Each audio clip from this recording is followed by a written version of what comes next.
હાલો, હું અરુણા મહેતા બોલું છું. Welcome friends. કૃષ્ણપ્રિયામાં તમારું સ્વાગત છે.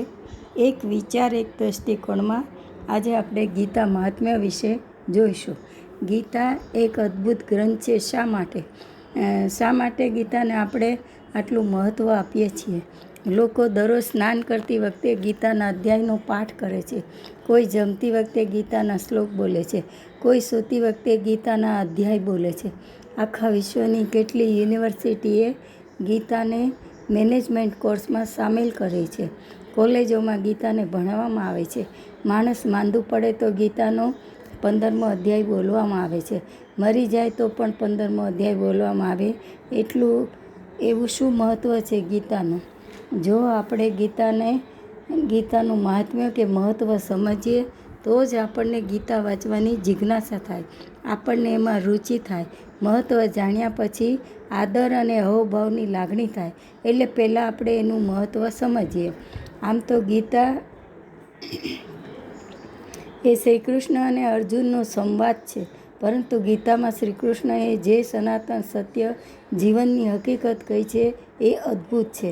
વળી જે સફળતા માટેના સિદ્ધાંતો બતાવ્યા છે, મેનેજમેન્ટ ફંડા બતાવ્યા છે, એ અકલ્પનીય છે. આ સિદ્ધાંતો જો માણસ જીવનમાં ઉતારે તો જીવન તરી જાય, જીવન સાર્થક થઈ જાય. આ સિદ્ધાંતો કેવળ ધર્મ માટે, આધ્યાત્મિક માટે જ નથી, જિંદગીના બધા જ ક્ષેત્રોમાં લાગુ પડે છે. પછી એ સામાજિક હોય, આધ્યાત્મિક હોય, બિઝનેસ હોય કે કોર્પોરેટ વર્લ્ડ હોય. જો આ સિદ્ધાંતોને અપનાવે તો ઉચ્ચતમ સફળતાને પ્રાપ્ત કરી શકે. કેમ કે આ સિદ્ધાંતો એ બધા જ વેદ, ઉપનિષદ, શ્રુતિને દોહન કરીને મેળવેલું નવનીત છે. સમુદ્ર મંથન કરીને મેળવેલું અમૃત છે. એટલે તો સમગ્ર વિશ્વમાં એની ગણના થાય છે. અને શ્રી કૃષ્ણને આપણે જગતગુરુની ઉપમા આપી છે.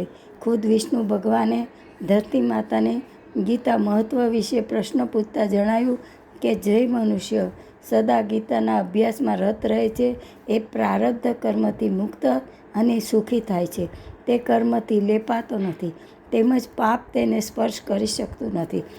જ્યાં ગીતાનું પુસ્તક હોય અને જ્યાં ગીતાનો પાઠ થતો હોય ત્યાં પ્રયાગાદી સર્વ તીર્થોનો વાસ રહે છે.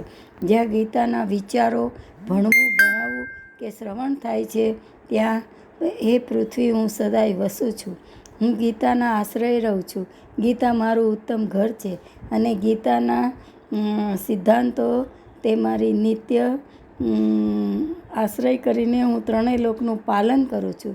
તે મારી નિત્ય ભૂમિરૂપિણી અને પરમ શ્રેષ્ઠ વિદ્યા છે. બ્રહ્મરૂપિણી અને પરમ શ્રેષ્ઠ વિદ્યા છે. તે ત્રણેય વેદરૂપ, પરમાનંદરૂપ, તત્વરૂપ પદાર્થના જ્ઞાનથી યુક્ત છે. જે મનુષ્ય સ્થિર મનવાળો થઈ નિત્ય ગીતાના પાઠ કરે, કેવળ એક જ અધ્યાય કે એક શ્લોકનું પણ પાલન પઠન કરે તો તે પરમ સિદ્ધિને પામે છે. હું તેનો ઉદ્ધાર કરું છું. જય શ્રી કૃષ્ણ.